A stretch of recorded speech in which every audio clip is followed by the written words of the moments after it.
AI is coming for your job. If you work at a desk, if you have a white collar, if you work in a warehouse, if you work on an assembly line, AI, robotics, and automation are coming for your jobs.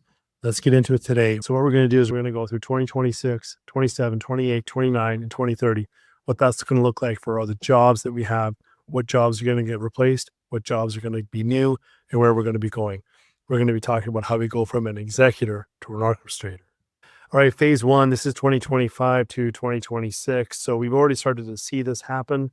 Junior coders, interns, those low-level, entry-level jobs for those white-collar employment opportunities are being taken away. They are being replaced by AI. This is happening now. There's no need to pretend that it's not. It's happening. Next up is admin and clerical jobs. Those are now going to start to be automated because they're ripe and there's high value in there if they can automate tasks. Accountants, paralegals, and law firms. These are going to be roles and jobs that are going to get replaced very quickly. Anything with data entry, low-level coding, rudimentary planning, people in HR, anything that can be easily automated and replaced by a bot or an agent, it's going to get done. Phase two is the physical and regret, which actually is quite interesting. What's going to happen as we head into 2027 is robots are going to get more pervasive. They're going to get online and ready to go to work. So the first ones up are going to be in warehouses, stocking shelves, and those high repetition jobs that are in warehouses and supply chain. Next up after that, it's going to be those that are working on assembly lines. So you can almost envision a cyber car being built by a bunch of robots themselves. It's a robo taxi is getting created and put together by autonomous robots themselves. So when this happens, we're going to see a lot of people being laid off from that role and from that job. And that gives them an opportunity to seek out new employment, new opportunities, and to do new and better things. And it's going to be a great opportunity for them to find new jobs. And I think the government and other entities are going to be able to support them and get them transitioned into new opportunities going forward, new roles, new jobs. But what's also going to happen is very interesting is there's going to be a layoff boomerang. And what a layoff boomerang is some of these companies are going to realize that they cut too deep, the quality's not the same, and the customer service isn't the same. And so they're actually going to bring people back. They're going to say, hey, you know what? We need you back.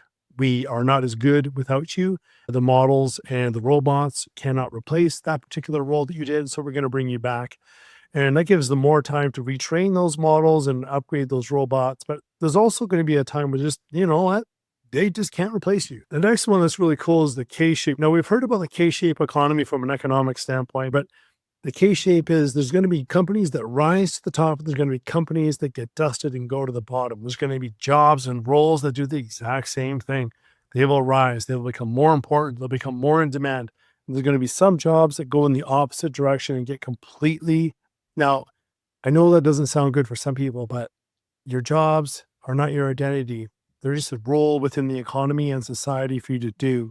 If automation can come around and do a better job, it frees you up to do something else. There's going to be a new role. There's going to be a new job for you. There's going to be 92 million jobs that are lost, and there's going to be 170 new ones that are going to get created. Kind of like how Apple with the iPhone created a whole new economy, right? App developers. The same thing's happening with AI, where people have more time to create and build and do things. With automation, that frees us up to do that. There's people on assembly lines that could be better allocated from a human resource standpoint, could be better allocated to do other things. And AI and automation is going to enable that. So surviving the shift, there's new roles and new opportunities that are going to be out there. And we're going to replace a lot of jobs that are more task-oriented and repetition. And those are going to be taken away and they're going to be replaced by a lot of automation, robots, and AI.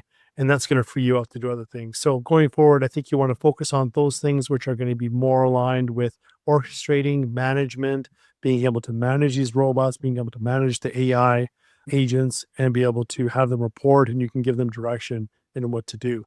So the future is actually really exciting from my perspective and my point of view. And I think it's going to be a great opportunity for humankind to take a giant leap forward. And AI is going to be a critical component of society when we make that leap forward. I'm Stephen. I'm from Cashflow University. If you want to learn more about the services that we provide from an investment standpoint on how to trade stocks and how to trade options, make cash flow, make income, grow your portfolio, If any of those things sound interesting to you and you want to learn how to do it better, come on over to Cashflow University. We are a Discord service that has over 1,000 members. We trade and invest each and every day. Head on over to join CFU.